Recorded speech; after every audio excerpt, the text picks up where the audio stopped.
Ah, quite a lovely day, isn't it, Koopaman? The spring air is giving us a pleasant breeze. The flowers are blooming. It seems like the perfect time to review the Charlie Brown Easter special. Oh, good grief. I thought you were done with those. I wanted to hunt for giant chocolate eggs.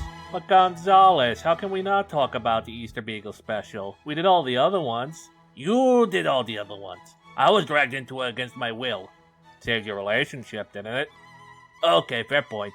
But you're doing this one on your own. I'm going to get me my giant chocolate eggs. But Gonzalez, giant chocolate eggs. Okay, then there goes my DJ. Oh well, fortunately I made a playlist. Let me just swap out the Vivaldi track.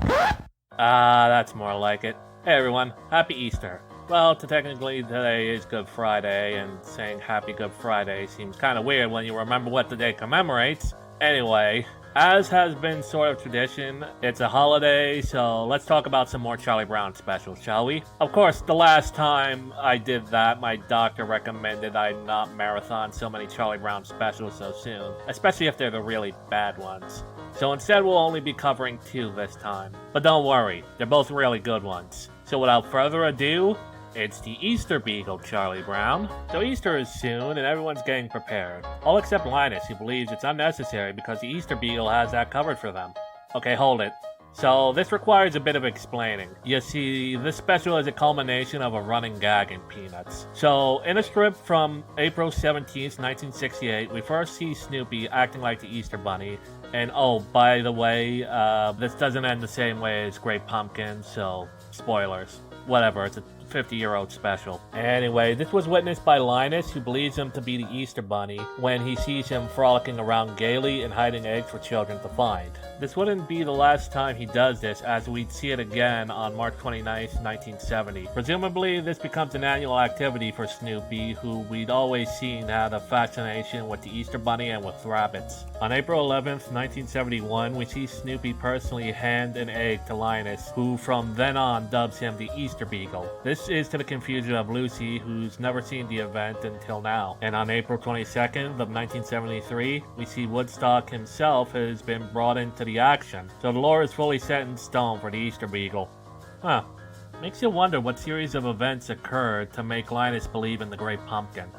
Anyway, back to the special. There isn't a whole lot to say about it, as there isn't much meat to it. Similar to Charlie Brown's Thanksgiving, and yes, I'm aware I got a full episode of that by itself, but this is different. The main crux of the special is Peppermint Patty trying to teach Marcy how to make and color Easter eggs. However, Marcy continues to misunderstand the instructions by cooking the eggs via frying them on a griddle, cooking them in a waffle iron, which I actually seen some people make omelets on a waffle iron. Don't try it at home, eggs are really sticky. And finally, by making egg soup. Well, technically it'd be poached eggs, but whatever. Meanwhile, Snoopy, who weirdly enough I never really focused on these specials until now, even though he's the mascot, is trying to get a new home for Woodstock, who is cold and damp and basically in need of a proper birdhouse due to the April showers. He buys him a new birdhouse, which he converts into a luxury condo, but Snoopy accidentally breaks it trying to visit him. So Snoopy meets up with the others at the mall, with Peppermint Patty and Marcy along to buy more eggs, and we see the funniest Peanuts joke ever.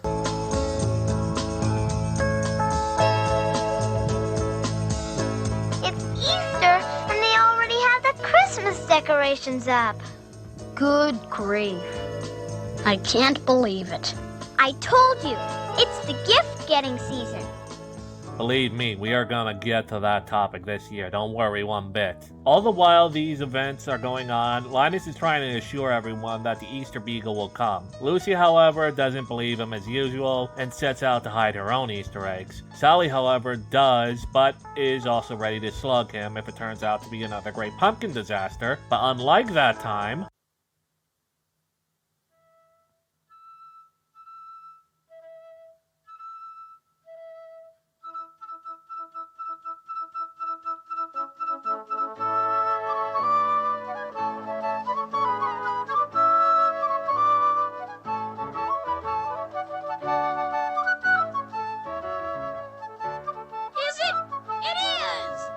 He's coming! He's coming! The Easter Beagle is coming!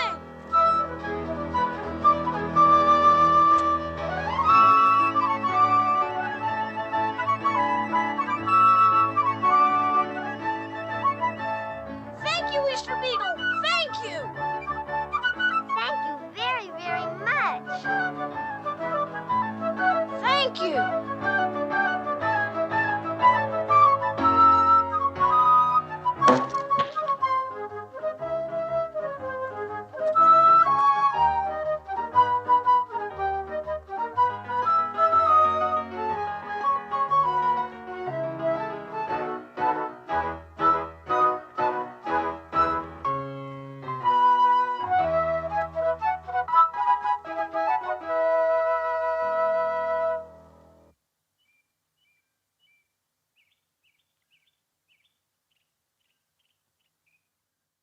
Yep, and Charlie Brown still gets shafted.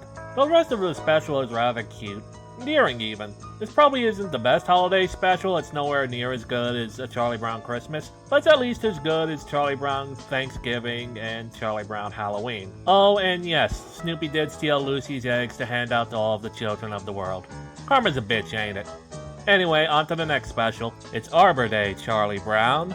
Now, before we get into this special, let's first address the elephant in the room. Yes, this was Vince Guaraldi's final special that he performed the score of. Since Charlie Brown Christmas, Guaraldi's comforting jazz melodies have been a staple of Charlie Brown. He was even set to do a cruise performing Charlie Brown music that sold really well. However, on February 6, 1976, after recording the soundtrack, as well as performing a gig in Butterfield's nightclub, he was rushed to the hospital after collapsing at the club. He was pronounced dead on sight, having suffered of coronary.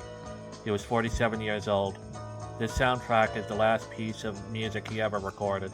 The world's a sadder place without you, Mr. Guaraldi. F's in the comments. On to the special itself. The story consists of an A plot and a B plot. In the A plot, Sally is given an assignment to write an essay on the meaning of Arbor Day after she said it was, well... Oh, me? Yes, ma'am. What is Arbor Day? Oh, that's simple. That's the day when all the ships come sailing into the arbor.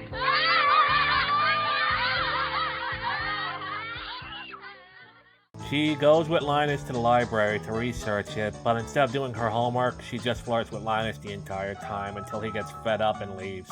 Meanwhile, in the B plot, Charlie Brown's baseball field got taken over by Sally's class's Arbor Day assignment when it got turned into a garden. This, however, ends up being a blessing in disguise, as not only does it give Charlie Brown unique training conditions for his upcoming game with Peppermint Patty, but it throws Peppermint Patty and her team for a loop, and Charlie Brown wins the game for real.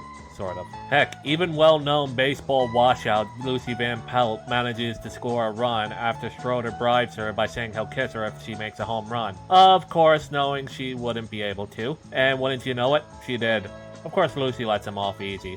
That's not the kind of game she's playing. Of course, like most things good for Charlie Brown, they can't last because the game gets washed out by a rain delay before it can even be finished, and it's decided as a draw. Poor old Charlie Brown. Of course, Peppermint Patty knows that he actually won, and congratulates him on a good game and wishes him a happy Arbor Day. That just leaves one question. What even is Arbor Day? Anyway, it's still a good special, and it's always fun to see these off-season Charlie Brown specials now and again. Maybe we'll do more in the future. Lord knows I won't be allowed to do any Muppets anytime soon because of the stupid copyrights. But, what are you gonna do? It is what it is. Anyway, this has been the Koopa Man. Game on. I wonder what Gonzalez is up to. Hey, I did it, Koopa Man. I found a great giant chocolate egg. Heck, that egg is almost as big as we are. Are you sure it's made of chocolate? Sure. It's just tinfoil wrapping, I think. What do you mean you think? Wait, hold on a second. It's shaking. Look out, it's hatching!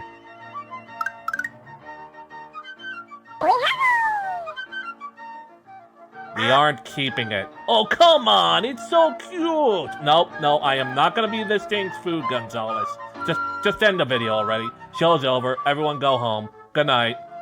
Spoil sport.